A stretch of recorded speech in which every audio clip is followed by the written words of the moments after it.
El Archivo Nacional Asunción se funda el 16 de septiembre de 1541.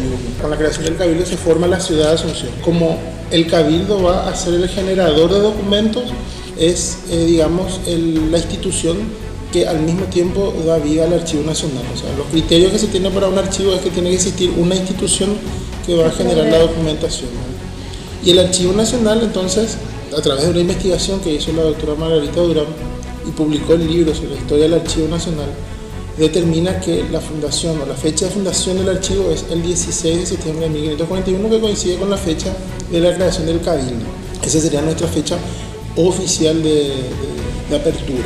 Aquí tenemos documentación que abarca del siglo XVI hasta la segunda mitad del siglo XIX, específicamente hasta 1870, que es la finalización de la guerra contra la Triple Alianza. Nuestro documento más antiguo es la capitulación de Don Pedro de Mendoza de 1534, el documento más antiguo. Que, yo le dije que la creación del archivo es de 1541, pero el documento más antiguo es de 1534, porque es el documento que traen los españoles. O sea, una capitulación es un documento en donde se establecen los derechos que tenía el adelantado, que era Don Pedro de Mendoza. Y ese documento tenemos acá, una copia que trajo Don Pedro. Y esa documentación que abarca en 1534 y que también después, al establecerse el archivo en 1541, hacen que esta institución o este archivo sea el más antiguo del Río de la Plata. Porque acá no solamente custodiamos documentos referentes a Paraguay, sino que también de manera regional.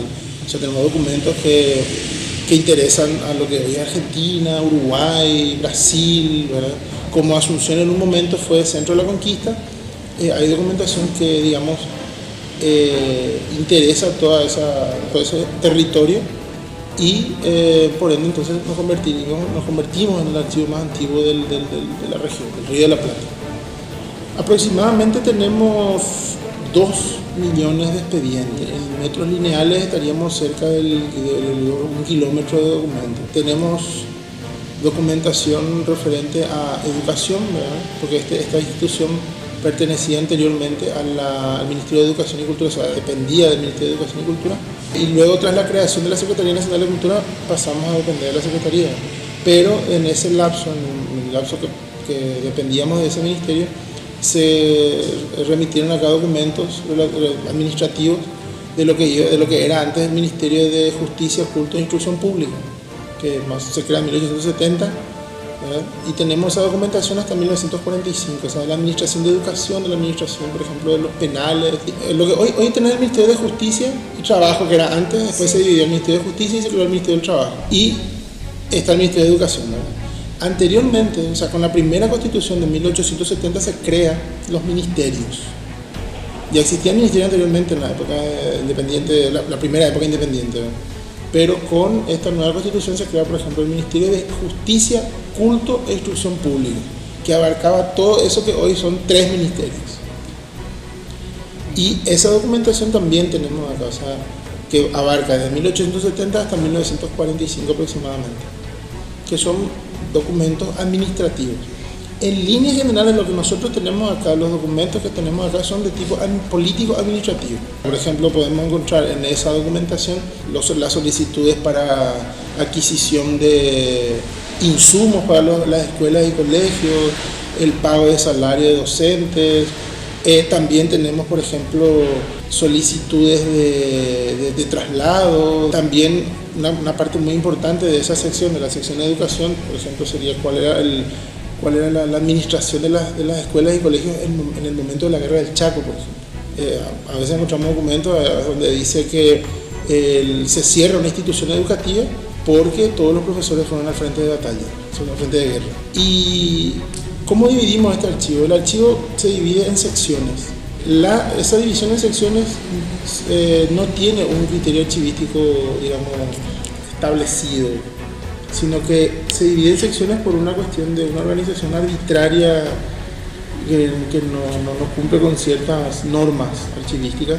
Pero nuestro archivo, como hay que tener en cuenta que nosotros sufrimos la guerra contra la Triple Alianza, este mismo archivo estuvo recorriendo los caminos que López hacía huyendo del ejército invasor. Luego este mismo archivo también fue saqueado en cierto momento por los ejércitos aliados, específicamente por el ejército de Brasil, ¿verdad?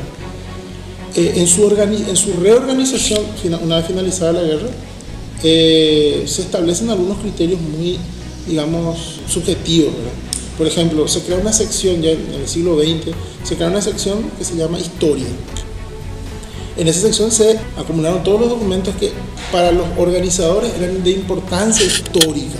El criterio de selección de esos documentos, cuáles son más importantes y cuáles no son tanto, tampoco cumplen O sea, yo, por ejemplo, si me preguntan ustedes ahora, ¿qué documento se puede eliminar? Ninguno, todo es patrimonio histórico. Entonces no se puede tocar, o sea, no se debería eliminar, todo es histórico. Entonces, como ven, esos criterios no cumplen con unas normas, con un orden racional, ¿verdad? Se preguntarán, bueno, ¿y por qué no lo arreglan ahora? Resulta que esa organización que se hizo en un momento dado sirvió de alguna manera y mucha gente ya consultó los documentos. Y en sus trabajos de investigación citaron tal o cual documento que está ubicado en tal lugar. Y desde el punto de vista archivístico, uno tiene que tener muy en cuenta el origen o cómo estuvo organizado ese archivo.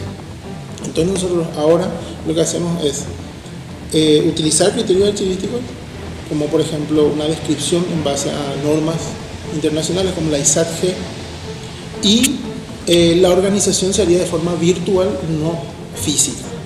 Si viene una persona que se basa en un libro que se escribió hace 30, 40 años y dice, este documento está en tal parte, va a ser imposible encontrarlo. Pero si vas a hacer una organización virtual a través de una base de datos informatizada, entonces va a ser mucho más fácil, ¿verdad?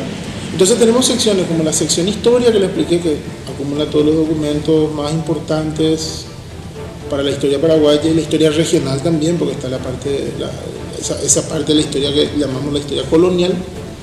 Tenemos la sección nueva encuadernación, que no tiene nada de nuevo, sino que allá por la década del siglo XX se encuadernó.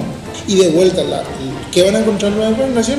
Tipo oro pulido, ¿verdad? Porque lo que van a encontrar ahí es muchas cosas y no se sabe así de cerca qué hay. O sea, si bien hay unos catálogos, son muy genéricos. Por ejemplo, dice correspondencia varia. En un archivo uno puede poner jamás correspondencia varia. Digamos que esos son los elementos que nosotros queremos mejorar ahora. ¿Por qué? Porque va a ayudar al usuario. Por ejemplo, si ustedes quieren ubicar un documento, hoy por hoy con las herramientas que tenemos le va a llevar muchísimo tiempo. Y nosotros somos conscientes que para ustedes o para los investigadores generalmente el factor tiempo es fundamental, ¿verdad? O sea, yo no tengo mucho tiempo para estar buscando. Sin embargo, si nosotros hacemos la descripción correcta, usando las herramientas informáticas correctas, entonces uno va a poder de repente, no sé, como Google, utilizar un motor de búsqueda, poner una palabra y le va a desplegar todos los documentos que hablen de eso. No sé, quiero saber todos los documentos que hablen de yerba mate de tal año a tal año. Ese sería nuestro trabajo hoy en día.